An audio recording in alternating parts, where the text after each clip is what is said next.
کا لشکر صدقا وفا۔ بسم اللہ الرحمن الرحیم، نحمدہ ونصلی علی رسولہ الکریم، اما بعد۔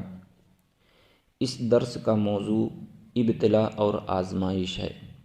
قرآن کریم کی زبان میں دنیا لہو و لعب کا گھر ہے، دار الغرور ہے، لذتوں، منفعتوں اور عیاشی کی جگہ ہے، شیطان کی گمراہی، اغوا اور کوششوں کی جولان گاہ ہے، دنیا پر فریفتہ ہو جانے والوں اور حد سے تجاوز کر جانے والوں کا ٹھکانہ ہے، حق کے مخالفین اور معاندین کے لیے ذلت اور لعنت کا مقام ہے، مومنوں اور صلحاء کے لیے حسنات کے کمانے اور اللہ تعالیٰ کی رضا حاصل کرنے کا موقع ہے۔ لیکن دنیا کا اہم وصف جو اللہ تعالیٰ نے قرآن کریم میں کئی مقامات پر بیان فرمایا ہے وہ یہ ہے کہ یہ دار الابتلا ہے، یعنی امتحان گاہ۔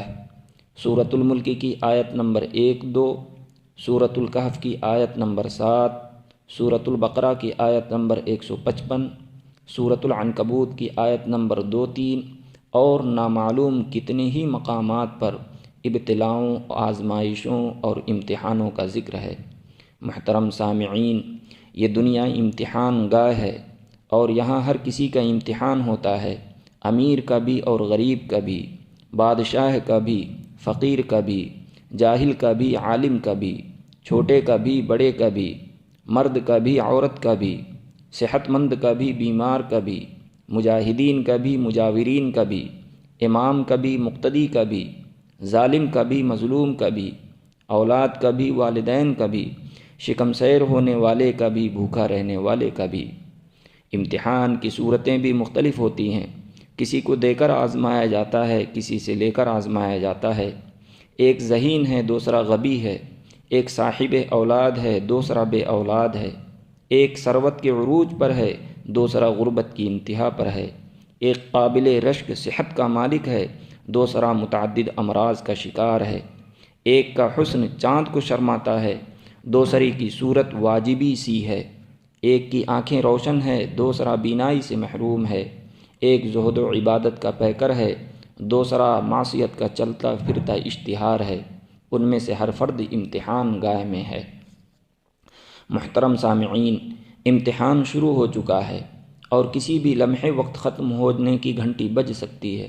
دنیا کے کسی بھی مذہب کی آسمانی یا غیر آسمانی کتابوں اور اخلاقیات اور نفسیات پر لکھے گئے لٹریچر میں مختلف ابتلاؤں میں مبتلا انسانوں کو اتنی تفصیل کے ساتھ ان ابتلاؤں اور آزمائشوں کے ساتھ نپٹنے کے طریقے نہیں بتائے گئے جتنی تفصیل کے ساتھ آخری آسمانی کتاب قرآن حکیم میں بتائے گئے ہیں۔ اور اگر قرآن کی کوئی بات اپنے فہم ناقص کی وجہ سے انسانوں کی سمجھ میں نہیں آتی تو اس کی تشریح معلم انسانیت صلی اللہ علیہ وسلم اور آپ کے بعد آپ کے حقیقی ورثہ یعنی علماء نے کر دی ہے۔ ہم آسانی کے لیے ابتلا کو 4 قسموں میں تقسیم کر سکتے ہیں۔ نمبر 1، اگر طبیعت اور مرضی کے مخالف حالات پیش آئیں تو مسلمان کو یقین و رضا، صبر و احتساب، محاسبہ نفس، دعا اور توکل کے ساتھ ان حالات کا مقابلہ کرنا چاہیے۔ مسلمان کا اس حقیقت پر ایمان ہے کہ دنیا کی زندگی اور اس کی تکلیفیں عارضی اور آخرت کی زندگی اور اس کی راحتیں دائمی ہیں۔ ہم اور ہمارے پاس جو کچھ ہے سب اللہ تعالیٰ کا ہے۔ جب ملکیت مالک کے پاس چلی گئی تو کیسا غم اور کہاں کا افسوس، کہاں کا اعتراض اور کہاں کی ناراضگی۔ اگر ہم اللہ کے فیصلے پر راضی نہ ہوں تو ہم کر بھی کیا سکتے ہیں؟ نہ مردہ کو زندہ کر سکتے ہیں اور نہ ہی پیش آ جانے والے حادثے کا سدباب کر سکتے ہیں۔ کسی بھی آزمائش، پریشانی اور مصیبت کا دوسرا علاج صبر جمیل اور احتساب ہے۔ صابرین سے اللہ تعالی محبت کرتا ہے، انہیں اللہ کی معیت اور نصرت حاصل ہوتی ہے۔ احتساب کا معنی ہے ثواب حاصل کرنے کی نیت۔ مومن کو مصائب و آلام پر اللہ تعالیٰ سے ثواب کی امید رکھنا چاہیے، کیونکہ حدیث میں اس کی بشارت سنائی گئی ہے۔ تیسرا کام جو مسلمان کو کرنا چاہیے وہ محاسبہ نفس ہے، یعنی اسے یہ جاننے کی کوشش کرنی چاہیے کہ کہیں یہ حوادث میرے گناہوں کا نتیجہ تو نہیں، کیونکہ قرآن پاک یہ بتاتا ہے کہ انسانوں پر مصیبتیں اور پریشانیاں ان کے اپنے کرتوتوں کی وجہ سے آتی ہیں۔ مصائب اور حوادث میں مسلمانوں کے کرنے کا چوتھا کام یہ ہے کہ وہ خوب خشوع اور خضوع کے ساتھ اللہ تعالیٰ کی طرف متوجہ ہو اور اس سے سلامتی اور عافیت کی دعا کرے۔ دعا کے بعد اللہ پر توکل کیا جائے، لیکن توکل کا مطلب ترک اسباب نہیں، بلکہ جائز اسباب اختیار کرنے کے ساتھ مسبب الاسباب یعنی اللہ تعالیٰ پر نظر رکھنا ہی توکل ہے۔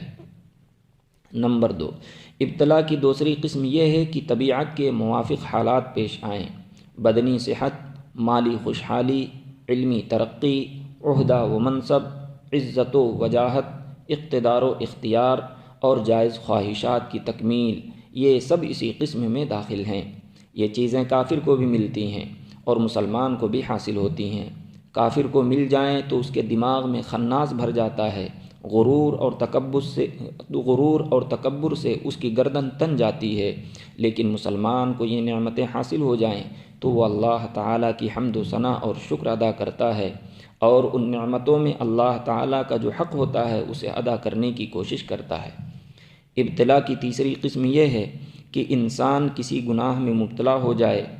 ایسے انسان کو چاہیے کہ وہ اپنے خالق و مالک سے حیا کرے، گناہوں کی سزاؤں کا استحضار کرے، ان سے فوراً کنارہ کشی اختیار کر لے اور خوب توبہ اور استغفار کرے۔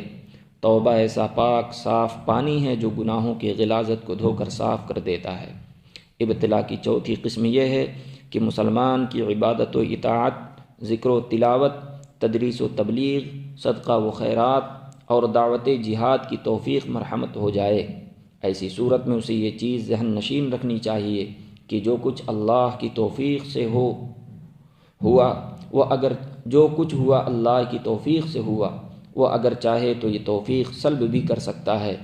قبولیت کی امید کے ساتھ اسے ڈرتے بھی رہنا چاہیے کہ پتہ نہیں عمل بارگاہ الہی میں قبول بھی ہوا یا کہ نہیں۔